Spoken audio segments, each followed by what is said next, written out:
이 시간에는 사도행전 25장 22절부터 26장 2절 말씀까지 읽었습니다. 오늘은 사도행전 152번째 시간으로 부제목은 주님의 약속이 성취되다입니다. 주님의 약속이 성취되다. 자, 본문 22절부터 23절까지 우리 다시 읽겠습니다. 시작. 아그리빠가 베스도에게 이르되 나도 이 사람의 말을 듣고자 하노라. 베스도가 이르되 내일 들으시리이다 하더라. 이튿날 아그리빠와 버니게가 크게 위엄을 갖추고 와서 천부장들과 시중에 높은 사람들과 함께 접견 장소에 들어오고 베스도의 명으로 바울을 데려오니.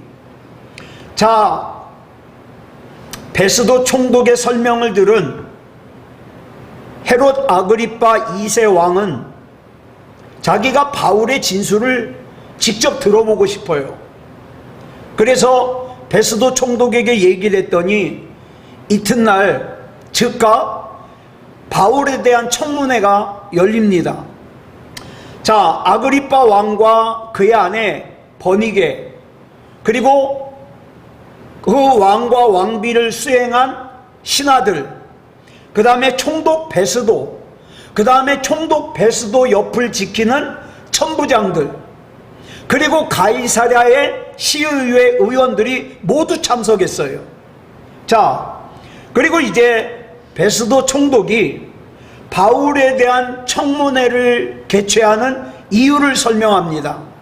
그 이유가 본문 24절부터 27절까지 나옵니다. 같이 읽겠습니다. 시작. 베스도가 말하되 아그리빠 왕과 여기 같이 있는 여러분이요, 당신들이 보는 이 사람은 유대의 모든 무리가 크게 외치되 살려두지 못할 사람이라고 하여 예루살렘에서와 여기서도 내게 청언하였으나 내가 살피건대 죽일 죄를 범한 일이 없도이다. 그러나 그가 황제에게 상소한 고로 보내기로 결정하였나이다. 그에 대하여 황제께 확실한 사실을 아랠 것이 없으므로 신문한 후 상소할 자료가 있을까 하여 당신들 앞, 특히 아그리빠 왕 당신 앞에 글을 내세웠나이다. 그 죄목도 밝히지 아니하고 죄수를 보내는 것이 무리한 일인 줄 아나이다 하였더라.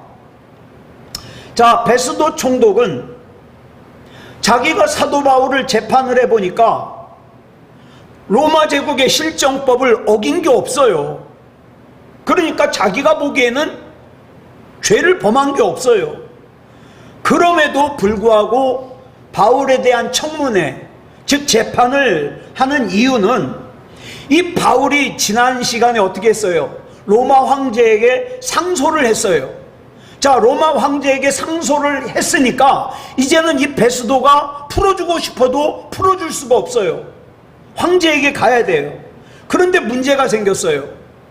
이 사도 바울을 로마 황제에게 보내려면 사도 바울만 보내면 되는 게 아니라 그 베스도가 무슨 사건 어떤 내용으로 해서 이 사도 바울이 황제께 상소하였으므로 이 사도 바울을 보냅니다 라고 보고서를 써야 돼요. 그런데 지난 시간에 말씀드린 바와 같이 베스도가 이스라엘도 잘 모르기 때문에 뭐라고 보고서를 써야 될지 모르는 거예요. 자, 그래서 이제 청문회를 열었는데 이 청문회장에서 바울이 진술하는 내용은 다음 시간에 좀 자세하게 살펴볼 겁니다. 그런데 오늘 본문 속에서 우리가 특별히 주목하고자 하는 내용이 본문 23절이에요.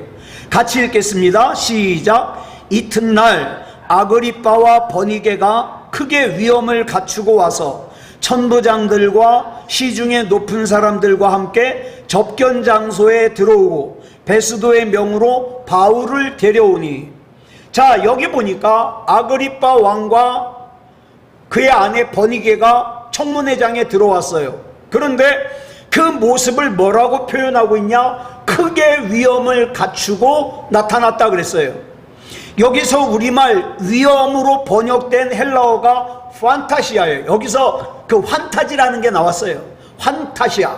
뭐냐? 과시, 허식, 이런 거예요. 내가 좀 더 위험 있게 보이려고, 내가 좀 더 멋있게 보이려고, 내가 좀 더 권위 있게 보이려고 꾸미는 거죠. 자, 분봉왕 헤롯 아그리파 2세가 유대 지방의 새로운 총독인 베스도와 첫 대면 아닙니까? 자, 그러니까 서로가 서로에게 기가 꿀리지 않으려고, 예? 얼마나 자기 자신을 의도적으로 과시했겠습니까? 옷 중에서도 가장 위험 있는 옷을 입었겠죠. 멋있게. 머리에도 머리띠 모양의 금관을 썼을 겁니다. 왕비 버니게도 그 헤롯 아그리파 2세 왕과 마찬가지로 자기 옷 중에서 가장 돋보이는 옷을 입었을 거예요. 그리고 치장을 했겠죠. 전에 말씀드린 바와 같이 이 버니게가 굉장히 아름다운 여자였다 그래요. 그러니 외모가 아름다운 여자가 또 아름답게 꾸몄으니 얼마나 예뻤겠어요. 화려했겠어요. 게다가 이 아그리파 왕을 수행하고 온 신하들도요, 자기 옷 중에서 가장 멋있고 위험 있는 옷으로 입었을 거예요. 그리고 그들을 맞이한 베스도 총독 역시도 자기가 로마 제국을 대표하잖아요. 그러니까 주홍색 멋있는 제복을 차려입었을 겁니다. 게다가 그 베스도 총독 옆에는, 여러분, 가이사랴에는 5개 사단이 있었어요. 우리가 예루살렘에는 1개 사단이 있어요. 그러니까 천부장 하나밖에 없어요. 그 밑에 백부장이 있어요. 그런데 가이사랴에는요 무려 천부장이 5명이에요. 그러니까 우리 지금으로 말하면 사단장이에요. 사단장, 별자리. 자, 그 천부장이 또 어때요? 자기 옷 중에서 가장 멋있는 옷을 차려입고 거기 있을 겁니다. 게다가 시중에 높은 사람들이라 그랬죠. 이 사람들은 누구냐? 시의원들이에요. 시의원들. 정말 자기 옷 중에서 제일 좋은 옷을 입고 왔을 거예요. 한마디로 말해서 이날 이 청문회장은요, 저마다 자기 가장 좋은 옷, 가장 꾸밀 수 있는 최대한의 꾸밈을 하고서 와 있는 자리예요. 그러니까 마치 뭐 같아요? 자기를 과시하는 경연장 같아요. 우리 사람들이 그러죠. 세상에 나가면 내 몸을 갖다가 어떻게 합니까? 옷으로 꾸미고 장신구로 꾸미고, 그래가지고 어떻게 해요? 내가 조금이라도 더 돋보이려고. 자, 근데 문제는 그런 자리에 지금 바울이 불려나갔어요.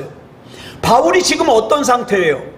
2년 동안 헤롯 궁에 구금된 상태예요. 그러니까 바울의 옷차림은 그 자리에 있는 어떤 사람들보다 어때요? 허름하죠. 마치 누더기 같을 거예요. 게다가 2년 동안 구금되어 있으면서 수염인들 제대로 깎았겠습니까? 머리인들 제대로 깎았겠습니까? 얼마나 초췌하겠어요. 게다가 나이를 많이 먹었잖아요. 더욱이 전해지는 얘기에 의하면 바울의 외모를 이렇게 설명합니다. 바울은 키가 작아요. 게다가 대머리였답니다. 눈썹은 일자 눈썹에다가 코는 매부리 코예요. 게다가 다리가 이렇게 휘어진 오자다리, 안짱다리예요.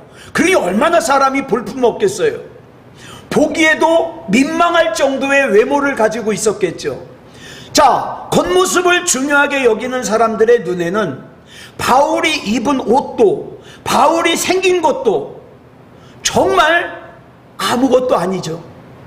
지금 그 자리에는 내노라 하는 사람들이 가장 최고로 꾸미고 나와 앉아 있는데, 자, 그러니까 그런 사람들에 비하면 바울은 마치 거지 같을 거예요. 그렇지만 우리는 여기서 영의 눈을 열고 봐야 됩니다. 이 청문회장은, 여러분, 제가 예배 드릴 때 하나님 앞에 항상 미리 기도하는 게 있어요. 하나님, 이 시간 영의 눈을 열어주셔서 어떤 사람에게 좀 더 복음이 필요한지 보게 하시고, 이 말씀이 전달될 수 있도록 인도해 주시옵소서. 그 기도를 합니다. 영의 눈을 열어야 돼요. 자, 우리 한번 영의 눈을 열어서 이 청문회 장을 다시 한번 들여다보자고요. 화려한 예복을 입고 장신구를 걸치고 저마다 자기를 과시하는 사람들과 그들 앞에 서 있는 보잘것없는 몰골의 사도 바울 중에 누가 정녕 아름답습니까? 누구에게서 향기가 배어나올까요? 누구의 삶이 우리를 감동시킵니까? 과연 나는 누구를 본받고 싶습니까? 두말할 것도 없이 초라한 옷차림에 볼품없는 몰골을 가진 바울 아니겠어요? 화려한 예복을 입고 저마다 자기를 과시하는 사람들 한번 생각해 보세요. 그 사람들을 꾸미고 있는 그 껍데기를 하나씩 하나씩 벗겨내면 어때요? 그 속에는 마지막에 남는 건 뭐밖에 없어요. 추악한 욕망과 욕심과 자존심과 죄악만 남아있다 이 말이에요. 반면에 초라하기 짝이 없는 몰골의 사도 바울은 파헤치면 파헤칠수록 그 속에 뭐가 있습니까? 예수 그리스도에 대한 사랑과 하나님만 바라보는 신앙이 있다 이 말이에요. 여러분, 어떤 사람이 엑스레이를 찍으러 가는데 옷을 최고로 이쁜 걸 입고 가요. 누가 물어보겠죠. 아니, 엑스레이 찍으러 가는데 왜 그렇게 좋은 옷을 입고 가요? 이쁘게 나오려고. 말이 돼요? 엑스레이에는 그 옷이 안 나와요. 그죠? 옷이 안 나와요. 우리 하나님께서 보시는 것도 마찬가지예요. 우리가 이거 잊어버리면 안 돼요. 내가 이 세상에서 좋다고 하는 걸로 다 나를 꾸며도 하나님께서 나를 보시는 것은 그게 아니거든요. 뭘 보십니까? 내가 하나님을 얼마나 바라보는지, 내 믿음이 하나님 앞에 얼마나 믿음다운 믿음인지, 이거 보신다고요. 내 속에 있는 영원한 생명을 보신다고요. 그런데 하나님께서 보시지도 않는 겉모습을 꾸미기 위해서 내 인생을 다 허비한다, 이것처럼 어리석은 인생이 어디 있어요? 하나님 앞에 섰을 때 얼마나 후회하겠냐고요.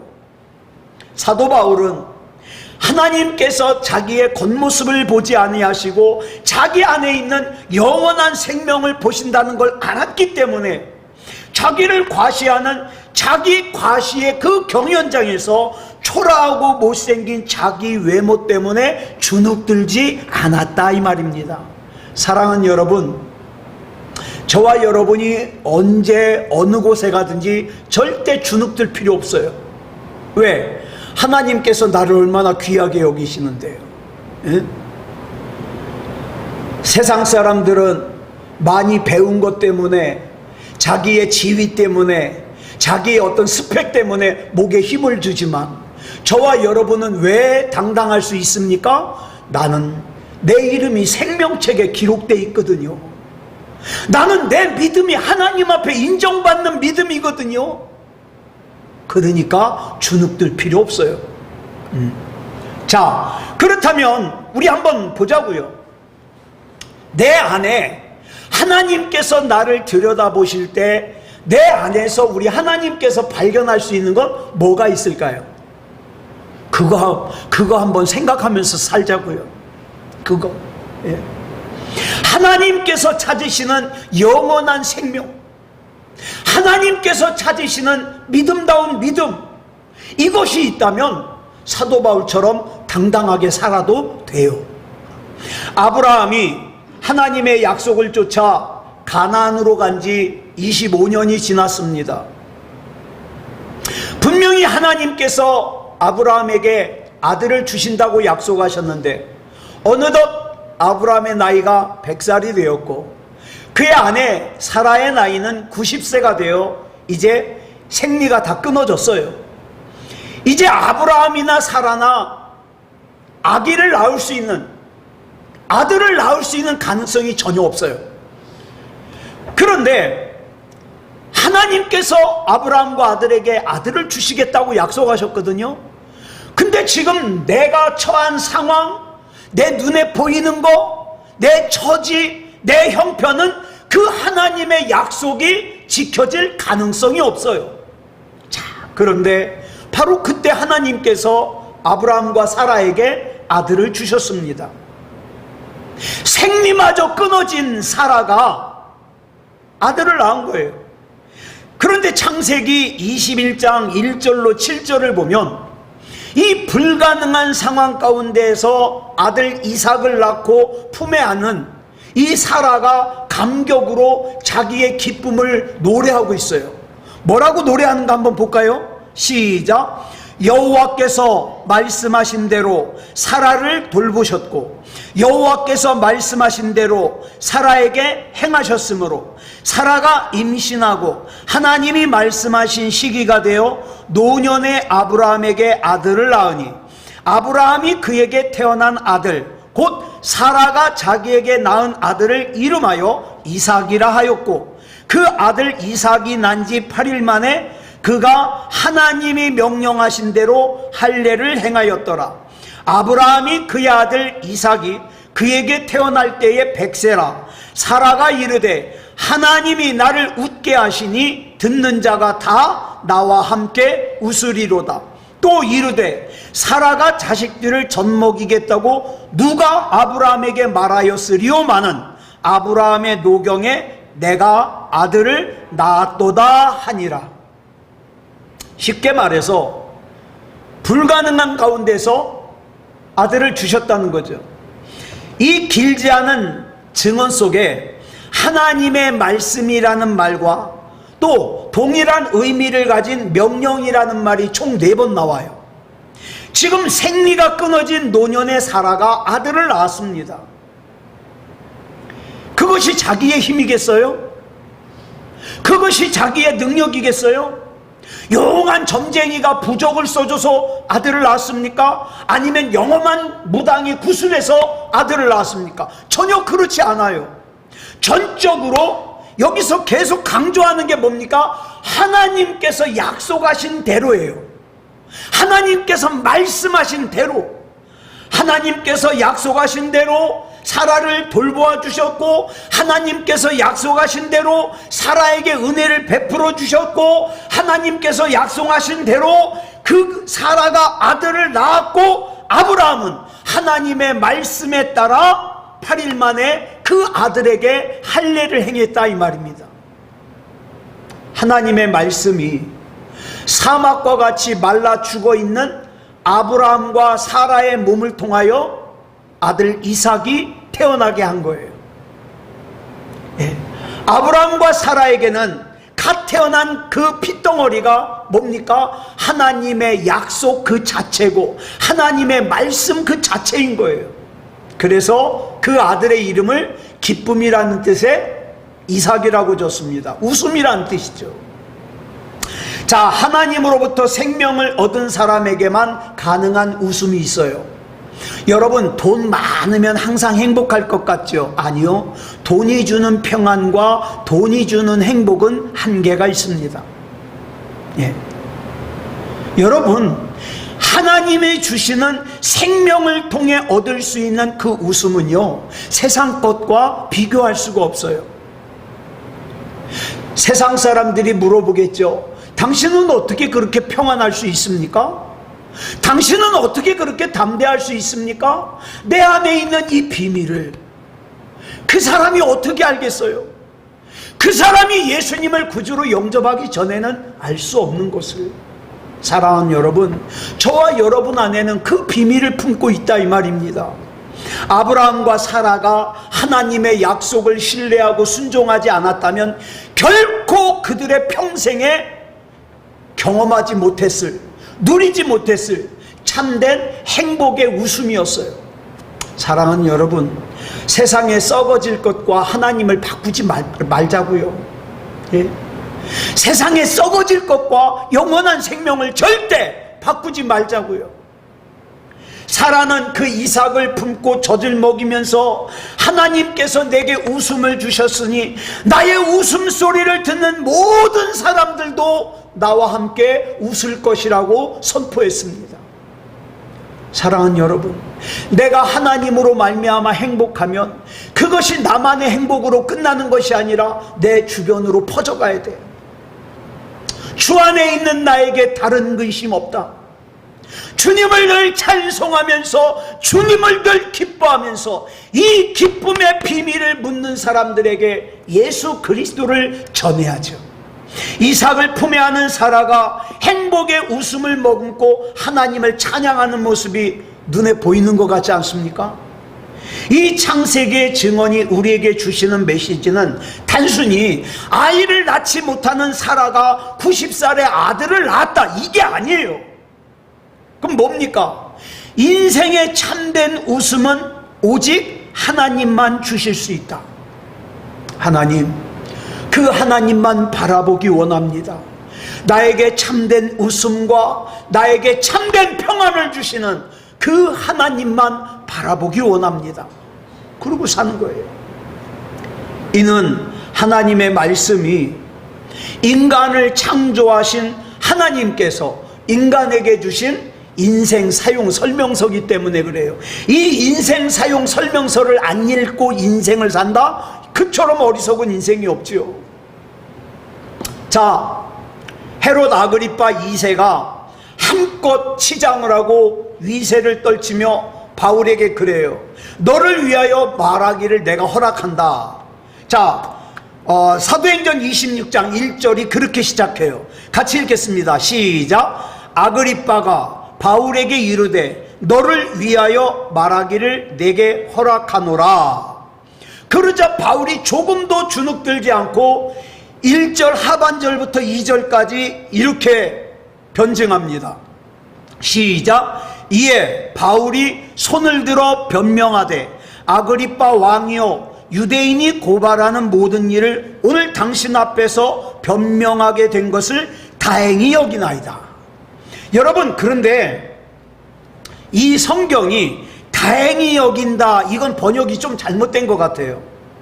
왜냐? 여러분, 내가 이걸 다행으로 여긴다, 무슨 뜻이에요 여러분? 만약에 그러지 않았으면 큰일 날 뻔했다는 뜻이잖아요. 다행으로 여긴다는 게. 자, 그런데 한번 보세요. 바울은 이미 로마 황제에게 상소를 했어요. 그래서 이제 로마 제국의 심장인 로마로 갑니다. 바울은 자기의 남은 인생을 던질 곳이 로마예요. 이미 오래전부터 확정하고 있어요. 그런데 그런 바울이 지금 헤롯 아그리빠 왕 앞에서 변증하지 않는다고 뭔 큰일이 있어요? 뭐가 달라져요? 달라질 거 아무것도 없어요. 그러니까 바울이 아그리빠 왕에서 자기 변증을 하지 않아도 큰일 날 건 없어요. 그런데 여기서 여러분 마카리오스라는 단어가 나와요. 이 단어는 뭐냐? 복되다라는 뜻이에요. 복되다. 형용사예요.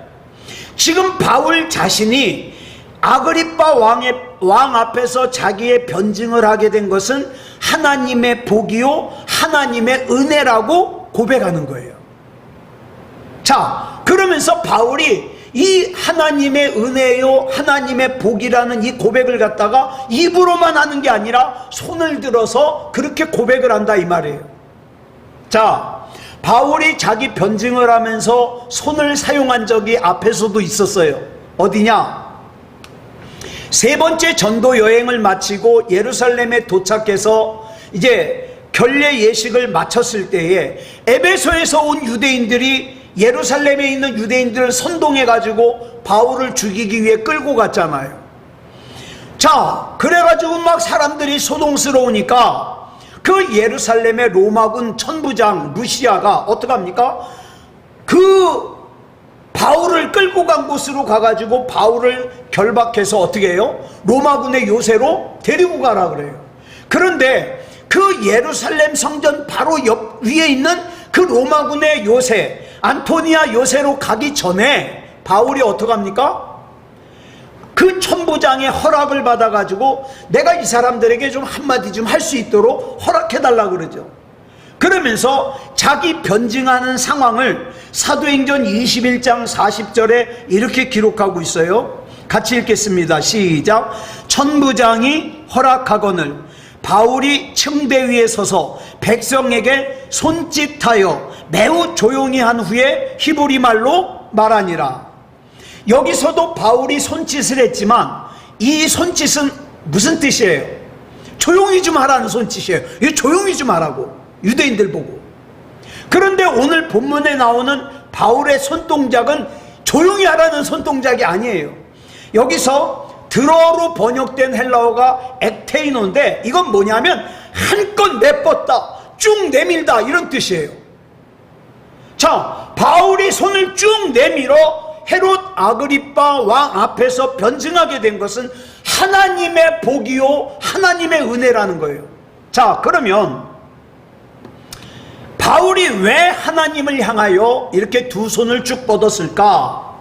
사도행전 9장 15절을 보면 다메섹으로 가던 길에 바울을 만나신 예수님께서 나중에 아나니아를 통해서 바울에게 이런 약속을 주셔요. 사도행전 9장 15절 시작. 주께서 이르시되 가라, 이 사람은 내 이름을 이방인과 임금들과 이스라엘 자손들에게 전하기 위하여 택한 나의 그릇이라. 자, 근데 보세요. 이방인들에게는 전했어요. 그 다음에 이스라엘 자손들에게도 전했어요. 근데 아직 못 전한 사람이 누구예요? 내 이름을 이방인과 임금들과 이스라엘 자손들에게 전하기 위하여. 근데 아직 못 전한 게 누구예요? 아직 임금을 못 만나봤어요. 임금. 그런데 바울이 이렇게 부르심을 받은 이후 30년에 걸친 세월 동안 주님의 뜻에 충실하게 순종하는 삶을 살아왔어요.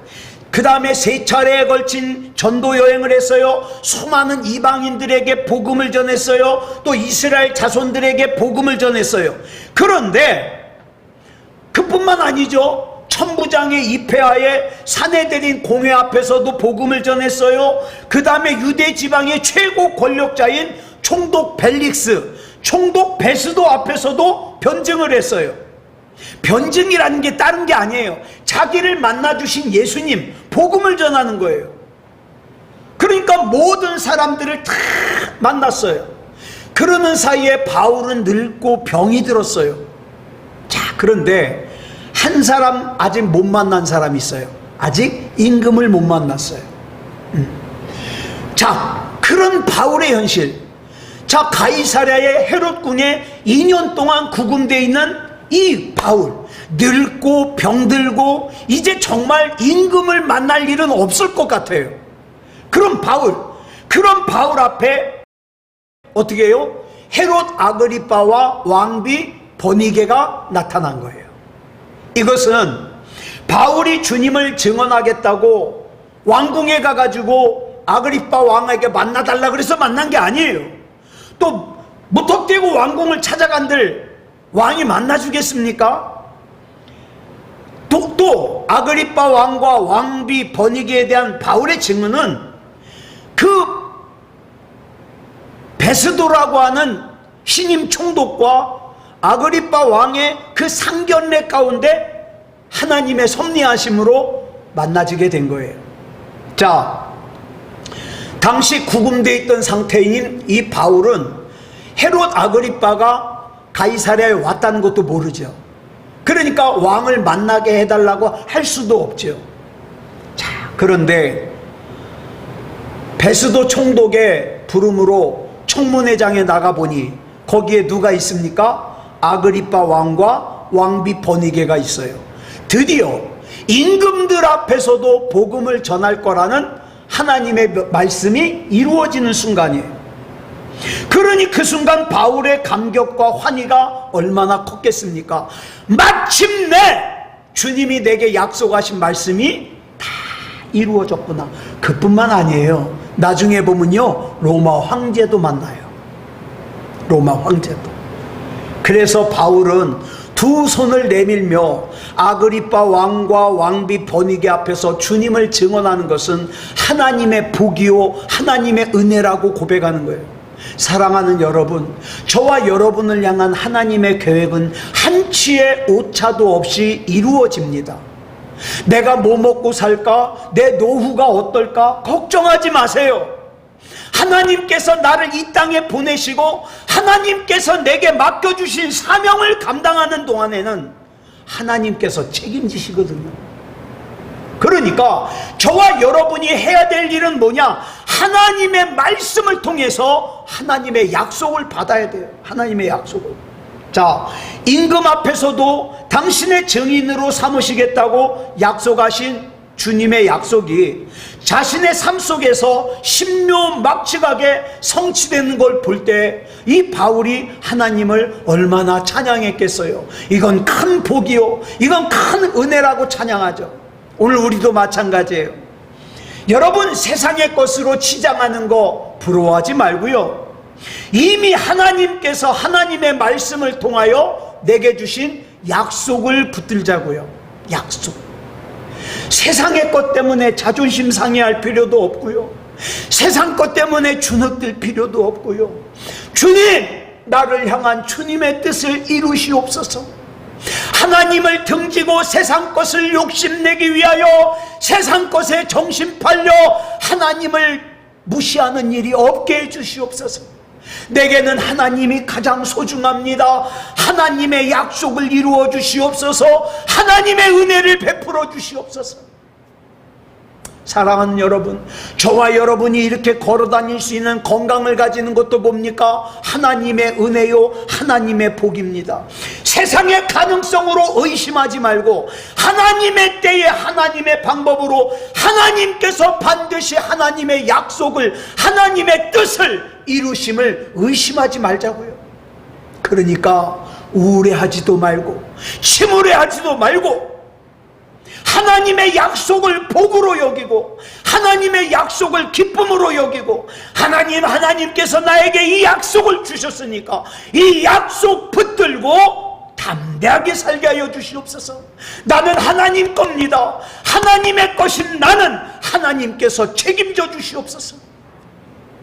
필요한 건강도, 필요한 물질도, 필요한 지식도, 해야 될 말도 하나님께서 내게 주시옵소서. 그렇게 믿음으로 살자고요. 네. 여러분, 저와 여러분이 근심한다고 걱정한다고 머리카락 수를 바꿀 수 있겠습니까? 키를 한 자나 더 할 수 있겠습니까? 할 수 없는 것 가지고 침울해하지 말고요, 우리 할 수 있는 거 있잖아요. 하나님의 말씀을 가까이 하고 그 말씀을 통하여 하나님의 약속을 붙들고 하나님 앞에 기도하는 것, 이렇게 믿음으로 사는 저와 여러분이기를 그리스도 예수님의 이름으로 축복합니다. 기도하겠습니다. 사랑의 아버지 하나님, 감사합니다. 하나님의 은혜 가운데 인도하여 주셔서 이 시간에 하나님의 약속을 주시고 그 하나님의 약속이 하나님의 때에 하나님의 방법으로 반드시 이루어짐을 믿게 하여 주시옵소서. 세상의 껍데기로 인하여 주눅들지 말게 하시고 세상의 껍데기로 인하여 자존심 상해하지 말게 하시고, 나는 분명히 하나님의 것이니 하나님의 것인 나는 하나님께서 책임지심을 의심하지 말고 하나님께서 나에게 주신 모든 약속이 하나님의 은혜요, 하나님의 복임을 항상 명심하며 살게 하여 주시옵소서. 이 밤에도 하나님 앞에 기도할 때에 복잡하게 기도하는 것이 아니라 나는 하나님 것이니 하나님께서 책임져 주시옵소서. 하나님께서 역사해 주시옵소서. 나는 하나님께서 이루시는 것 보며 기뻐하며 감사하며 영광을 돌리기 원합니다. 사랑의 아버지 하나님, 우리 하나님께서 붙잡아 주시고 인도해 주실 줄 믿사오며 그리스도 예수님의 이름으로 간절히 기도드렸사옵나이다. 아멘.